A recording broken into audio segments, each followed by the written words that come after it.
அனைவருக்கும் வணக்கம். ஒரு சிறந்த நாள் இன்னைக்கு.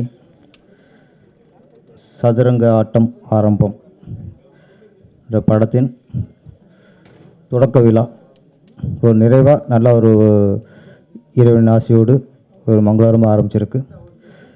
இந்த படம் மிகப்பெரிய வெற்றியடைய எல்லாம் உள்ள இறைவனை வேண்டுகிறேன்.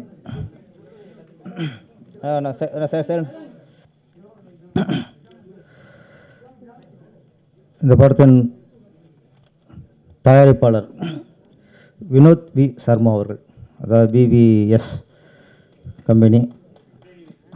ஆமாம், வீணால விக்டரி தான், இல்லை 2 வி இருக்குது, டபுள் விக்டரி தான் இருக்குது. தயாரிப்பாளர் பேசும்போது ஒரு வார்த்தை சொன்னார் நம்மகிட்ட, சார் இந்த ப்ராஜெக்டு இயக்குனரோட அந்த கான்ஃபிடன்ட் நம்பி தான் சார் ஆரம்பிச்சிருக்கேன் அப்படின்னாரு. அப்புறம் படத்தோட கதை, அப்போ அந்த சதுரங்க ஆட்டம் ஆரம்பம் ப்ரொடியூசர் பெரிய ஹீரோக்குள்ளேயோ பெரிய பெரிய டெக்னீஷியனோ நம்பி இந்த படத்தை ஆரம்பிக்கல, ஒரு நல்ல கதையை நம்பி தான் ஆரம்பிச்சிருக்கிறாரு. இப்போ உள்ள சூழ்நிலையில் நல்ல கண்டென்ட் இருந்தாலே மக்கள் வரவு கொடுத்துறாங்க, அந்த படத்தை மிகப்பெரிய வெற்றி படம் ஆக்கிறாங்க. இன்றைக்கி பிஸ்னஸ் ஹீரோங்கிறது ஒரு 4-5 ஹீரோ தான் இந்த ஓப்பனிங் அப்படிங்கிறது. மற்ற எல்லாமே என்ன தான் நீங்கள் பெரிய ஹீரோக்கு சம்பளம் கொடுத்தாலும் சரி, பெரிய பெரிய பட்ஜெட்டில் எடுத்தாலும் சரி, மக்களுக்கு அந்த படம் பிடித்திருந்தால்தான் தான் இன்றைக்கி படம் வெற்றி அடையுது. இன்றைக்கி 2 தான். முன்னில் அப்படின்னா பரவாயில்ல அப்படின்னாலே ஒரு கலெக்ஷன் ஆயிரும். படம் ஒரு பார்க்கலாம் அப்படின்னாலே அந்த படம் அது வெற்றி படம், ஒரு பரவாயில்லனாலும் வெற்றி படம் தான், ஒரு கலெக்ஷன் ஆயிரும். இப்போது சூழ்நிலைகள் வேறு மாதிரி இருக்குது. ஒன்று கலெக்ஷன், இல்லைன்னா வரமாட்டேங்குது. அப்போ இப்போ இந்த மாதிரி சூழ்நிலை தான், ஏதோ படம் எடுத்தோம், ஒரு பரவாயில்லாமல் எடுத்துட்டோம், போட்ட காசு வந்துட்டு நினச்சி இப்போ எடுக்கிற சூழ்நிலை இப்போ இல்லை. இப்போது அதனால் நம்ம பிடிச்சி ரொம்ப தெளிவாக இருக்கார். கதையை நம்பி தான் படம் எடுத்திருக்காரு, இந்த கண்டென்ட் நம்பி தான் படம் எடுத்திருக்காரு. இதை கரெக்டாக இப்போ ப்ரொடியூசர் முதல்ல நம்புறது அப்படின்னா கதையும் இயக்குனரையும் நம்புவாங்க. அதுதான் ஆரோக்கியமான ஒரு ப்ராஜெக்ட். எந்த ப்ராஜெக்டு முழுக்க முழுக்க கதையை நம்பி எடுக்கப்படுதோ, இந்த கதை மிகப்பெரிய வெற்றி அடையும் அந்த நம்பிக்கையில் ஆரம்பிக்கப்படுதோ, அதுதான் ஆரோக்கியமான ப்ராஜெக்ட். அந்த வகையில் இந்த சதுரங்க ஆட்டம் ஆரம்பம் ஒரு ஆரோக்கியமான ப்ராஜெக்ட். ப்ரொடியூசரு டைரக்டர் நம்பிட்டார். டைரக்டர் முதல் வேலை அப்படின்னா நம்ம வெற்றி அடைகிறோம், நம்ம பெரிய சம்பாதிக்கிறோம், நம்ம பெரிய பொருள் வச்சுக்க போகிறோம், அடுத்த விஷயம். ஒரு நல்ல இயக்குனருடைய முதல் அடையாளம் நம்ம நம்பின ப்ரொடியூசர், அவர் நம்பிக்கை காப்பாற்றணும். இதுதான் அந்த நம்பிக்கை காப்பாற்றினால மிகப்பெரிய இயக்குனர் ஆயிடும். நம்ம படம் சில இடங்கள்லாம் பார்த்தா படம் ஆரம்பிச்சுறாங்க டைரக்டர், அதுக்கப்புறம் வேறு மாதிரி எல்லாம் ஒரு மிஸ் அண்டர்ஸ்டாண்ட் வந்துடுது. நம்ம இயக்குனர் ராமச்சந்திரன் கடின உழைப்பாளி, சினிமா மீது ரொம்ப ரொம்ப ஒரு பாசம், அன்பு, காதல் எல்லாம் சினிமாவில் வச்சுருக்காரு. கண்டிப்பாக இயக்குனர் ராமச்சந்திரன்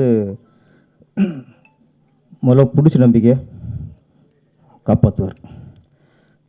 நம்ம நம்பி யாரும் ப்ராஜெக்டை ஒப்படைச்சாங்களோ அவங்க ஃபஸ்ட்டு படம் நல்லா இருந்ததுனாலே போதும், அதுக்கப்புறம் தான். என்னுடைய திருப்பாச்சி படம் எடுத்துகிட்டு எனக்கு விஜய் சார் ஒரு 3 மணி நேரம் கதை சொன்னேன். அப்போ 3 மணி நேரம் கதை கேட்டு ஓகேன்ட்டார். அவர் ஓகேன்னு சொன்னதுக்கப்புறம் தான் எனக்கு ஒரு பயமாக இருந்துச்சு. ஏன்னா நான் அப்போ அசிஸ்டன்ட் டைரக்டர், அவர் பெரிய மாஸ் ஹீரோ. நம்மளை நம்பி நம்ம ஒரு 3 மணி நேரம் சொன்ன கதையை நம்பி நம்மளுக்கு காலேஜ் கொடுத்தாங்கும்போது அது என்ன சொல்கிறதில்ல, பயம், அக்கறை, விஜய் சாரோட நம்பிக்கையை காப்பாற்றணும், அது ஒன்று. அதுக்கப்புறம் சௌத்ரி சார், அங்கேயும் அப்படி தானே அசிஸ்டன்ட் டைரக்டர் தான். அவரும் ஒரு கதையை நம்பி இவ்வளோ பெரிய ப்ராஜெக்ட் கொடுத்துட்டார். நான் படம் முடிச்சுட்டு ஃபஸ்ட் காப்பி, நான் மக்கள் என்ன சொல்கிறாங்க, மக்களுக்கு ரிசல்ட் எப்படி, அந்த தாட்டுக்கு போகல. எனக்கு விஜய் சார் படம் பார்த்துட்டு என்ன சொல்கிறாரு, அவர் தான் நம்பி கால்ஷீட் கொடுத்துருக்காரு. விஜய் சார் ஃபஸ்ட் காப்பி பார்த்துட்டு நீங்கள் கதை சொன்னதை விட 3 மடங்கு எடுத்துருக்கீங்க சொன்னார். அப்போ தான் எனக்கு திருப்தி ஃபஸ்ட்டு. அதேமாதிரி சௌத்ரி சார் அவர் ஃபஸ்ட் காப்பி பார்த்துட்டு நல்லா ஒடுமையா அப்படின்னாரு. இந்த வார்த்தை தான் எனக்கு முதல் வெற்றி. அதுக்கப்புறம் மக்கள் கொடுத்தா அடுத்த வெற்றி. யாரும் நம்பி ப்ராஜெக்ட் பண்ணுறாங்க. ஏன்னா ஒரு அசிஸ்டண்ட்டாக இருக்கிறவங்களுக்கு ஒரு ப்ரொடியூசர் வந்து ஒரு வாய்ப்பு கொடுக்குறாங்க. அது வாய்ப்பு இல்லை, அது வாழ்க்கை. அது வாழ்க்கைன்னு உணர்ந்தாத்தான் இதுதான் நம்ம லைஃப். இதை உணர்ந்தாத்தான் நம்ம வெற்றியை வந்து உருவாக்க முடியும். இது வாய்ப்பாக நினச்சிட்டோம்னு வச்சுங்களேன், அது ஏதோ ஒரு வேலையில் வந்து நம்மளுக்கு வேலை அடைக்கிற மாதிரி தான். இது வேலை அடைக்கிற விஷயம் இல்லை. இது ஒரு உதவி இயக்குனருக்கு முதல் படங்கிறது சவால், வாழ்க்கை இது. அப்போ ஒரு வாழ்க்கை வந்து ஒரு பிடிச்சி கொடுக்கும்போது அதை நம்ம காப்பாற்றணும். எனக்கு ராமச்சந்திரனில் ரொம்ப நம்பிக்கை இருக்குது. கண்டிப்பாக நம்ம வினோத் சாரோட நம்பிக்கை அவர் காப்பாற்றுவார். அந்த சதுரங்க ஆட்டம் ஆரம்பம் ஒரு வெற்றி ஆரம்பமாக தான் இது அமையும். இன்னொரு நல்ல விஷயம் இப்போ ஒன்று எப்படின்னா, இடையில கொஞ்சம் ப்ரொடியூசருக்கெலாம் தயாரிப்பாளருக்கெலாம் முதல் நாள் 2 நாளில் இந்த ரிவ்யூஸ் வெற்றியை பாதிக்குதோ, முதல் 2 நாளில் உள்ள விமர்சனங்கள் வெற்றியை பாதிக்குதோ அப்படின்னு சொன்ன பயம் வந்துச்சு அவங்களுக்கு.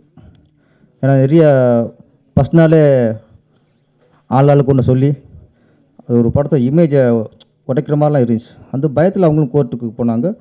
இப்போ நீதிமன்றம்னு ஒன்று சொல்லியிருக்கு. ஒரு நல்ல வார்த்தை சொல்லிச்சு, ஒரு படத்துக்கு நல்ல விமர்சனத்தை சொல்லும்போது நீ ஏற்றுக்கிற உங்களுக்கு அதே ஆட்கள் வந்து படத்தை விமர்சனம் உங்களுக்கு எதிராக இருக்கும்போது ஏன் உங்களுக்கு ஏற்றுக்கிற மனப்பான்மை இல்லை? சரியான கேள்வி தான். விமர்சனங்கிறது நல்லதையும் ஏற்றுக்கணும், கெட்டதையும் ஏற்றுக்கணும். ஆனால் அதே சமயத்தில் விமர்சனங்கள் நாகரிகமாக இருக்கணும், விமர்சனம் ஆரோக்கியமாக இருக்கணும், விமர்சனம் நேர்மையாக இருக்கணும். தர்மத்தில் வந்து எதிர்மறை தர்மம் நேர்மறை தர்மமும் இல்லை. தர்மம் தான். அதில் எதிர்மறையாக இருந்துச்சுன்னா அது அதர்மம். அதாவது விமர்சனம் வந்து ஒரு தர்மத்துக்கு ஈக்குவல், நீதிக்கு ஈக்குவல், நியாயத்துக்கு ஈக்குவல். அது விமர்சனம் தான். விமர்சனத்தில் வந்து அது தர்மத்தை விமர்சனம், அது நேர்மையாக இருக்கணும், நேர்மையாக தான் விமர்சனம். அப்போ விமர்சனம் வந்து நிறையும் சொல்லணும், குறையும் சொல்லணும். அதுதான் இப்போ நான் ஒரு படம் எடுத்து என்னோடய படத்தில் நிறைய குறை சொன்னால் தான் நான் அந்த குறையெல்லாம் மைண்டில் ஏற்றிக்கிட்டு அடுத்த படத்தில் நான் வந்து சரி பண்ண முடியும். அப்போ விமர்சனம் வந்து ஒரு இயக்குனரை அவர் குறையை உணர்ந்து அடுத்த படத்தை சரி செய்யணும். அடுத்த படத்தில் அந்த குறையெல்லாம் சரி செய்கிற அளவுக்கு தான் விமர்சனம் இருக்கணும். அதை தான் நாங்கள் எதிர்பார்க்குறோம். நீங்கள் எல்லாத்தையும் சூப்பர் படம் வேறு லெவல், இந்த படத்தை ஈக்குவலாக இல்லை அப்படிலாம் சொல்லணும் அவசியம் இல்லை. நல்லதையும் சொல்லுங்கள், குறையும் சுட்டி காட்டுங்க. அதே நேரத்தில் நீதிமன்றம் என்ன சொல்லியிருக்கு, விமர்சனம் அவதூறாக இருந்தால் நீங்கள் போலீஸில் கம்ப்ளைண்ட் பண்ணலாம். அதிகமாக ஏன்னா இன்றைக்கி என்ன சொன்னால், இன்றைக்கி ஆரோக்கியம் ஃபஸ்ட்டு ஒரு காலத்தில் பத்திரிகை விமர்சனம் பார்த்தோம். ஆனந்தவுடன், குமுதம் பத்திரிகை விமர்சனம் பார்த்தோம். அதே போல் மீடியாக்கள் விமர்சனம் பார்த்தோம். அப்போ ஒரு பத்திரிகை விமர்சனம் பார்த்துட்டு மக்கள் படத்துக்கு போனாங்க. ஒரு மீடியாவில் சொல்கிற விமர்சனத்தை பார்த்து மக்கள் படத்துக்கு போனாங்க. இப்போ என்னென்னா மக்கள் விமர்சனம் ஆகிட்டாங்க. இன்றைக்கி பத்திரிகை மீடியாக்களை மீறி ஆடியன்ஸே விமர்சனம். சுட தோசை சுட்டு கொடுக்குற மாதிரி தியேட்டர் வாசலே சுட்டு கொடுத்துறான். நம்ம மக்களுக்கு தான் படம் எடுக்கிறோம். அப்போ மக்களுக்காக நம்ம அவங்க விமர்சனம் தாங்கிக்கணும். அதே நேரத்தில் மக்களுக்கும் கொஞ்சம் நாகரிகமாக, இப்போ கோர்ட் என்ன சொல்லுதுன்னா, இது அவதூறுன்னு சொல்லுன்னா, நாகரிகமில்லாத விமர்சனங்கள் அவதூறு. அப்போ விமர்சனம் பண்ணுங்கள், அது ஒரு நாகரிகமாக பண்ணுங்கள். அதான் இன்றைக்கி வேண்டிக்கிறது. ஆனால் இன்றைக்கி வந்து மக்களே படங்களை விமர்சனம் பண்ண ஆரம்பிச்சிட்ட காலகட்டம். அதனால் மக்களுக்கு ரொம்ப பயப்படணும். நம்ம ஏதோ படம் எடுத்துகிட்டு ஒப்பேத்தலாம் அப்படிலாம் இல்லை. முழுக்க நேசித்து பண்ணணும். வெற்றி மட்டும் குறிக்கோளாக இருக்கணும். ஒரு ஸ்கிரிப்டை இயக்குனர் மட்டும் வச்சுக்கும்போது அவருடைய அவருடைய திறமைக்கும் அவருடைய சிந்தனைக்கும் தான் இருக்கும். அதை 4 பேர் இல்லை 10 ஃபஸ்ட்டு 40 பேரோட கதை சொல்லலாம், தப்பே இல்லை. நமக்கு தேவை வெற்றி.